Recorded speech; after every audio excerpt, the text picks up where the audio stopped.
Absolutely. Thanks, Bob. I appreciate it. Thanks to the VIcom folks here also. Appreciate the opportunity to be here. As Bob said, my name is Mike Ruiz, consulting engineer at Meru.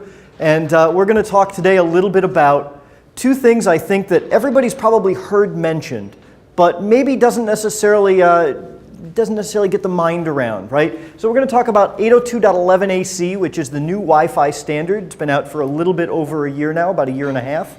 And we're going to talk about SDN. Yes, another acronym. SDN is software-defined networking. Probably been hearing about it, especially in the wired world, for a few years. But I think a lot of people have some misconceptions about SDN. So we're going to demystify SDN a little bit. So we're going to talk about some of the benefits of 11ac, right? There's actually a real good use case out there for 802.11ac. One of those is the fact that it is gigabit Wi-Fi. We're talking about Wi-Fi that's as fast as the edge of your wired network, potentially. So we're going to talk about how 11ac actually gets there. So we're not going to go too deep. We're going to keep it at kind of just a little bit of a technical level. But I think it's important to just understand a little bit about how it delivers it, because 11ac has a major impact on the way we've designed Wi-Fi networks over the years. So if we understand how it works, then we can understand why that change is happening. Then we're going to just switch over briefly and talk about SDN to understand how software-defined networking actually works.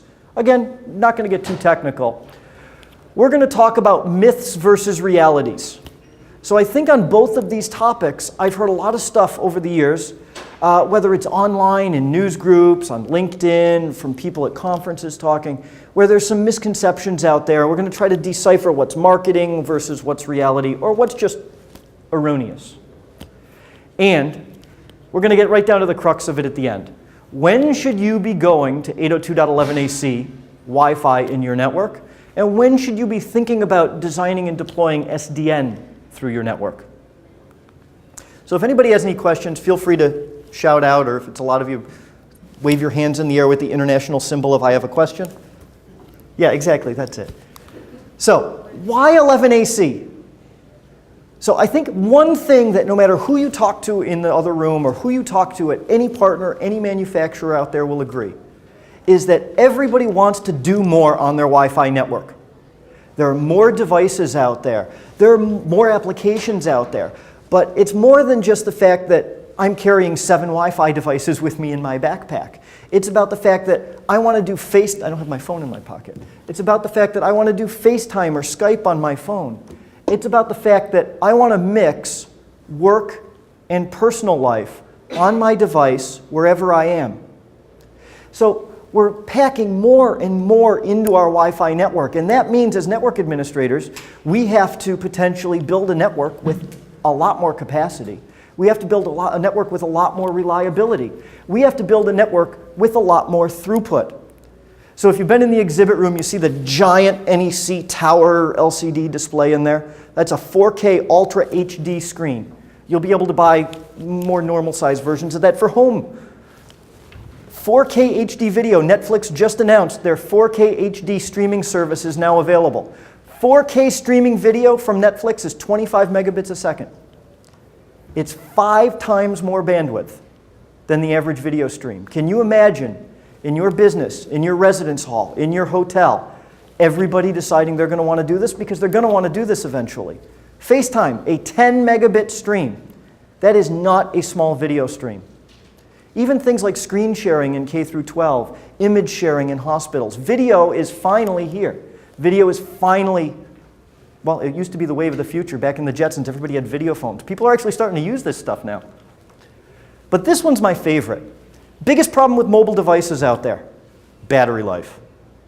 Everybody hates battery life on mobile devices out there. Guess what? By going to 11ac, by putting 11ac in your mobile device, by buying one that has it built in, these manufacturers are able to move more data for less battery power. So when you just have to decide between that 11N and that 11ac tablet, that 11N and 11ac laptop, buy the 11ac because you're going to get more battery life out of it, assuming all other things are equal. So I think this gets lost sometimes. So anybody ever heard of Gartner? Gartner research. Really interesting group. Sometimes I agree with them, sometimes I don't, but they always have a lot of interesting things to talk about. And back in 2012, they released a report. And they said by 2015, 80% of wireless networks were going to be obsolete because people didn't plan for the future. Right? And they actually say, and you can go, I think these presentations will be available in electronic copy, I hope, because you're not going to be able to read or remember this giant long link. They actually say in their poor planning. I don't know how many people saw this device explosion coming and this app explosion coming, but I promise you, this number's about right. As a matter of fact, I know people who were designing networks just a year ago in hotels and in residence halls, and they're still putting the APs down the hallway. And guess what? You don't get to streaming video in every room by putting APs down the hallway. Doesn't scale. So how does 11AC work? This is a bit of an eye chart, right? But one of the ways 11AC is going to start delivering these HD and Ultra HD videos to everybody, everywhere, all the time, is by packing in more data when it sends data. So this is a picture of 11N, right? There are 64 dots on this screen, right, in this red box here. 64 dots. I can send 64 dots of information to you when I send you some 11N. So 11AC said, well, let's do the opposite of what everybody did in college, right? Instead of making the margins bigger and the fonts bigger, right, I'm going to make the margins smaller and I'm going to make the font smaller. And by making the font smaller, I can put more words on the page. So instead of 64 dots, there's 256 dots. That's a big increase.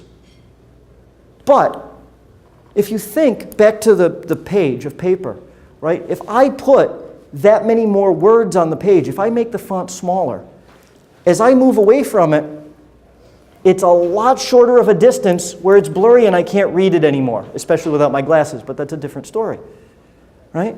So what does that mean? By doing this, by trying to deliver this much more bandwidth, I need stronger signal strength. I need to be closer to the access point in order to be able to get those words all to come through clearly, to get that data to come through clearly.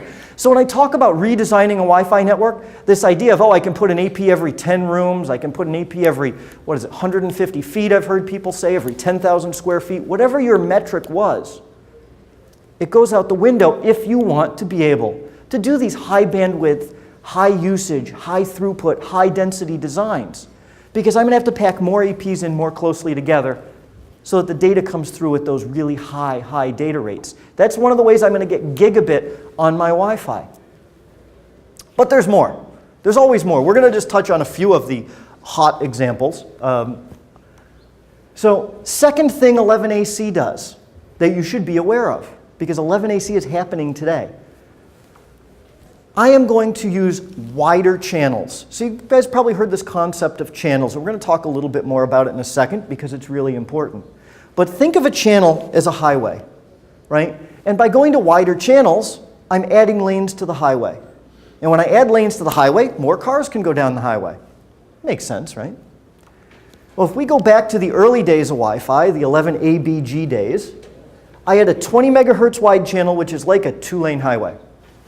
Cool, 11ABG was great. I could get 11 or maybe 54 meg of data rate with the A and the G. It was about 20 megabits of throughput maybe 30. So 11N, in 2007, 11N came out. And you might not know this, but Meru was the first Wi-Fi vendor to install an enterprise-wide 11N network anywhere in the world. It was in New York State, at State University of New York at Morrisville. And 11N said, hey, I can double the amount of throughput if I double the amount of lanes in the highway. Well, that's cool. All right, I doubled the amount of lanes in the highway. I went from 2 lanes to 4 lanes. That works. Well, 11AC comes along last year and says, you know what? I need more throughput. Yeah, I'm getting more words on the page, and that's all great, but I still need more. More is always better. I have the option now of going from a 2-lane highway to a 4-lane highway to an 8-lane highway today, and by the end of next year, potentially to a 16-lane highway. I couldn't even fit 16 lanes on the slide. The screen's not big enough. Even the NEC screen in the other room, 16 lanes, not big enough. I love that screen, can you tell? Makes an impact. So a 16-lane highway, potentially, in the second generation of 11AC next year. Well, that's amazing. That's spectacular. Each one of these is really doubling the amount of throughput. So I'm getting more people in the cars, I'm getting more words on the page, I'm packing more data in there, and now I can push more cars down the highway. That's awesome. These are two of the ways I'm driving more throughput with 11AC and going to meet those crazy demands that just these expectations out there are just becoming amazing. You know, I was talking to somebody earlier at the booth about online testing in schools in K through 12, and it's becoming a national standard. And all of a sudden, everybody starts looking at online testing in just about every state and goes, that's a lot of devices. Well, I can't wire all of them. Ooh, that's a lot of Wi-Fi. Yeah, hello state, I need so many hundreds of thousands or millions of dollars. I think it was the state of Maryland said how many, $270 million they needed to upgrade the Wi-Fi to do the online testing, right? This is where they're going. But wider channels, by using up more of the spectrum, more of the channels to get to these wider highways, I have fewer channels that are available. And that is probably the most profound change that's happening with 11AC, and I'm going to tell you why, because it's really important to understand. So, how do we get to these more and more of these channels, right? These wider channels. 11BG and even 11N operates in the 2.4 and 5 gigahertz band, and we're not going to get much more technical than this, I promise. 2.4 gigahertz, just like your microwave ovens and cordless phones. 11A operated in 5 gigahertz, like some cordless phones. 11N, also there. 11AC, this green, it's kind of a swampy green, this green box that was supposed to be kind of a bright and happy green, this green box over here, you'll notice 11AC only exists in 5 gigahertz. Because in the 5 gigahertz band, there are more channels available than there are in 2.4. Anybody in here done Wi-Fi at home or in their job at work, set up a Wi-Fi network? You've probably seen up here when you've set up your Wi-Fi network, you pick a channel, and in 2.4 gig, the channel numbers are 1, 6, or 11 that you can pick from. You have 3 channels. In the Wi-Fi network, they go from 36 all the way up to 165. There's a lot more channels available in 5 gig. So 11AC is the first standard that says we are moving to 5 gig. We're moving to 5 gig because we have to. We're moving to 5 gig because there's less interference in 5 gig. And interference, Cisco was in here presenting before me, not about Wi-Fi, but they have a killer white paper out there that explains why interference will kill your Wi-Fi. Microwave ovens will ruin the user experience on your Wi-Fi. 2.4 gig interfering devices that are not Wi-Fi will ruin your experience on Wi-Fi. There is so much clutter in 2.4 that pretty much every country on the planet agrees it is a junk wireless band. It's a free-for-all. Do what you want. You have to go to 5 gig. You have to go to 5 gig also because we need that extra bandwidth. We need those channels. So, bit of an eye chart. Don't worry about it. These are 5 gig channels that go from 36 all the way up to 165. And these little trapezoids here, if they were all 11A channels, remember those 2-lane highways? Look at all of these little 2-lane highways. All right, well, wait a minute. This big red spot, that's where the Weather Channel and airports, that's where they put their radar. You can't use that. Oh, so that's not a viable channel. All right, okay, that's okay. So still, look at all of these 2-lane highways, skip the red, that I have if I'm using 11A. Oh, along comes 11N. Go from a 2-lane highway to a 4-lane highway. I still have 2, 4, 6, 8 channels available, right? That's good. 11AC comes along. I want to go to that 8-lane highway. All of a sudden now, I'm down to 3 channels that are available. And if I go to the 16-lane highway down the road, there's 1. So I'm chewing up the number of channels that are available to make the highway wider. But why is that important? I guess I didn't really need to count. It's already counted for me. So to reach the full potential of 11AC, to get to gigabit bandwidth, you really need these big giant highways, these super highways of Wi-Fi, these 8-lane and 16-lane highways. Okay, well, so there's 1 channel available, Mike. What does that matter? Well, it does matter. Because in Wi-Fi, channels are traditionally used in a very specific way. Channels are used for coverage in a typical Wi-Fi network, right? Think of it as cupcakes, right? Each access point that's next to another AP, they want to be on a different channel. And the reason is, if I put 2 APs next to each other and they're on the same channel, they fight with each other. They interfere with each other. It's like a game of Hungry Hungry Hippos, if you remember that, or if you have kids, right? All these marbles out there and you're feverishly whacking your little hippo butt trying to grab the marbles before somebody else and the greediest hippo wins. That's how Wi-Fi works, right? And if I put two APs next to each other on the same channel, that's just more devices vying and fighting for that bandwidth. And whoever's the greediest wins. So in a traditional network, I use those channels 1, 6, 11, 1, 6, 11, 1, 6, 11 to keep the APs so they don't hear each other. In 5 gig, 36, 40, whatever the channel numbers are, it's the same concept. But remember now, I'm using those channels. I want to get gigabit, I want to deliver a gigabit video stream to read. Well, in order to do that, if I only have 1 channel or 2 channels or 3 channels, I need the ability to use my channels differently. I need the ability to use my channels for capacity, not for coverage. I need to be able to use channels to get bandwidth into a place, to build more superhighways if I can. But to do that, I really ideally need to be able to put 2 access points next to each other on the same channel. So that's where Meru came in 2002. And we came up with a technology, patented technology, that we call air traffic control. You don't need to remember that. There's not a quiz later for the iPad or anything. It's called air traffic control. And what it does is simply coordinate, just like the name implies, traffic in the air. It coordinates who's sending data and who's receiving data and how much data they're allowed to send and receive. And that means now that game of hungry, hungry hippos is gone. I know who gets the marble when. And by doing that, I could put 2 APs next to each other on the same channel. So now, if I have 1 superhighway, I can do it because I could put my APs on 1 channel. If I decided to build 4 8-lane superhighways, I can even do something really cool with that. I can build them and stack them on top of each other like stacking switches in a wiring closet.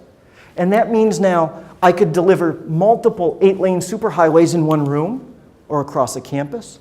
I could deliver 1 8-lane superhighway that's for students, 1 8-lane superhighway that's for faculty maybe, 1 8-lane superhighway that's just for visitors. So I can start using my channels for capacity, but I can use them to do things like protect certain types of traffic from other traffic. I could start using them to secure certain types of traffic. Think of it like VLANs in the air. So it's important, and it's all being driven by 11AC and these wide, ultra-wide channels.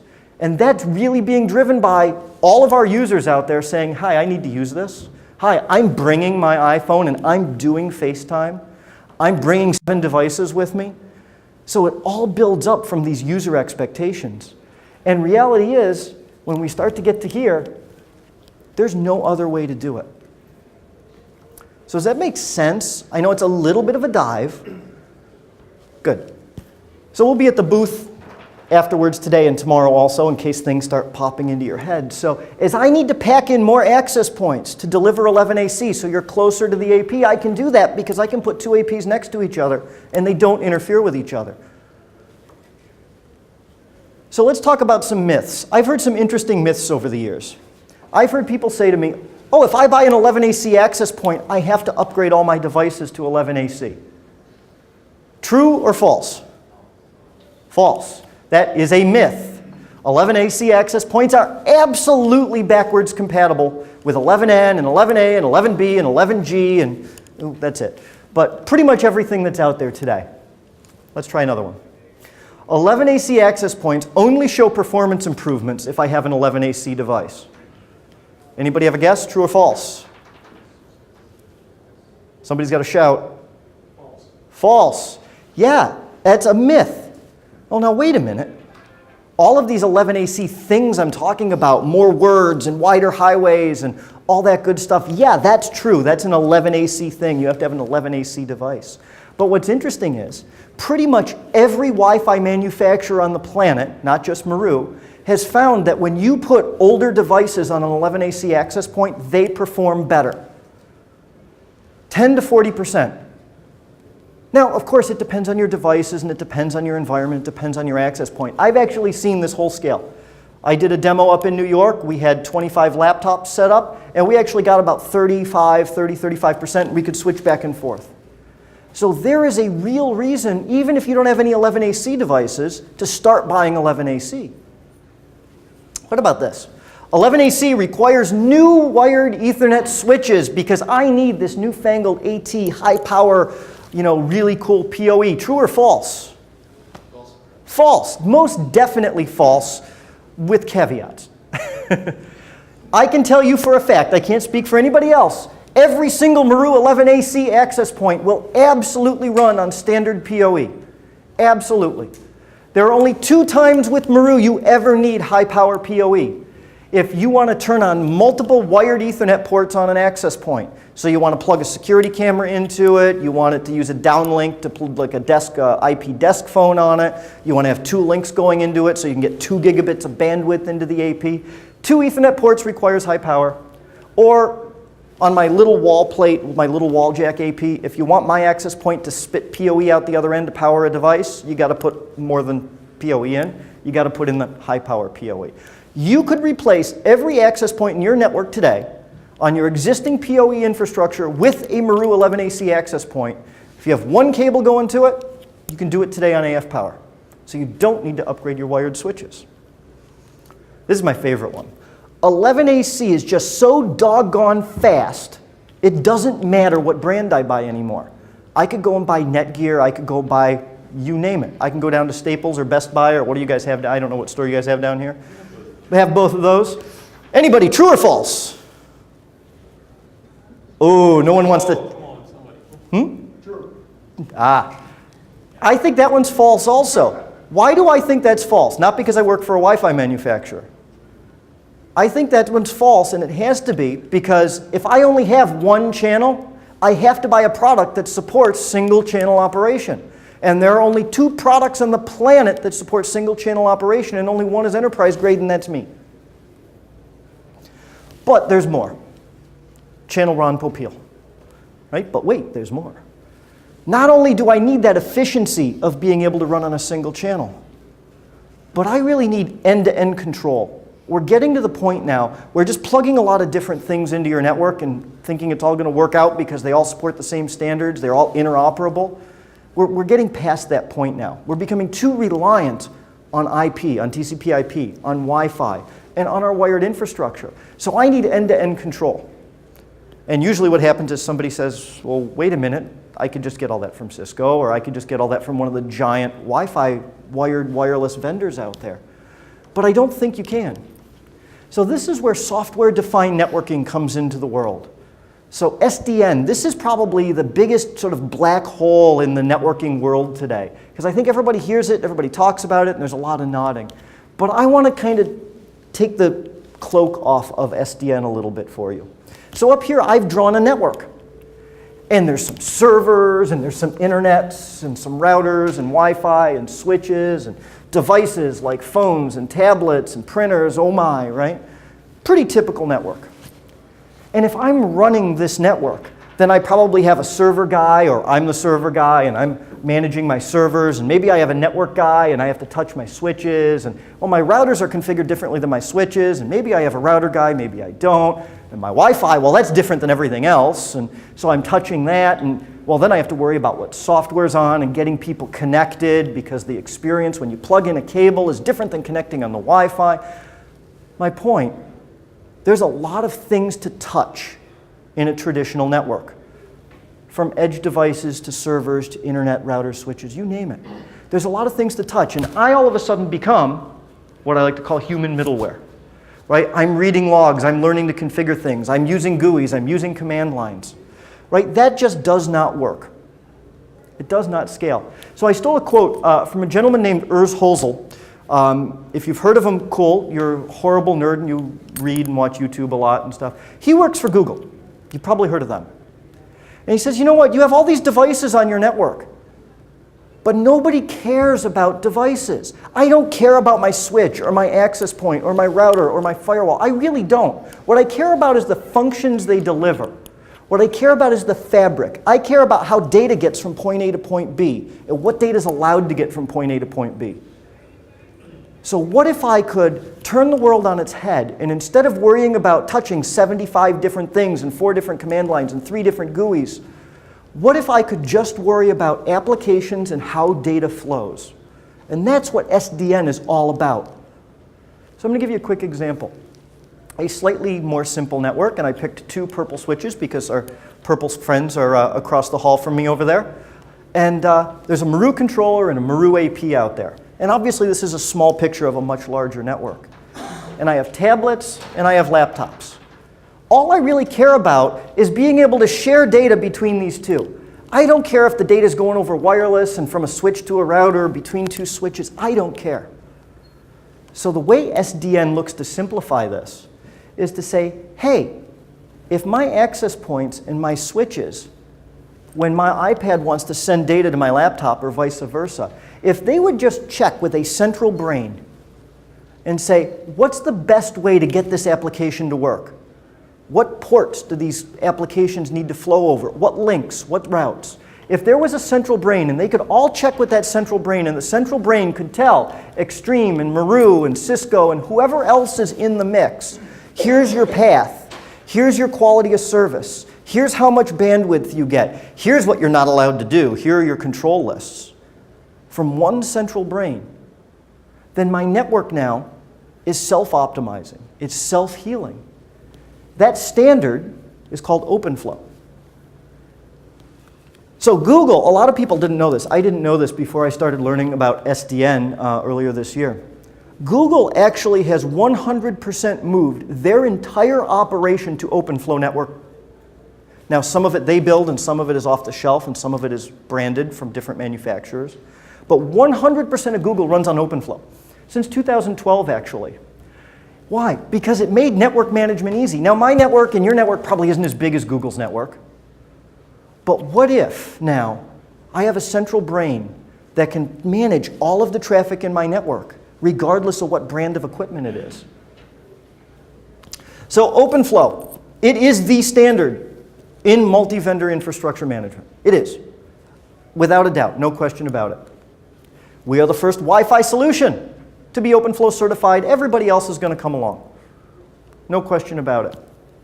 And here's my favorite thing though.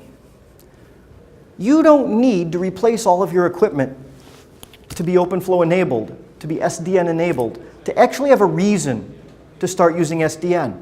You could start with one SDN enabled router and do management and security with OpenFlow because you're probably going to have a different tool to manage and configure that router anyway. You could put in Meru Wi-Fi and use SDN, use OpenFlow to manage and control your Meru Wi-Fi and let the rest of your wired infrastructure do what it's always done, move packets, switch data. So you can start using these new tools that have a world of possibility, even if you only have one thing to do with them today. So why would I do that? Because I get one view of my world as I start plugging more into it. Because I can put anybody's equipment on it. Because I can do things like quality of service and security.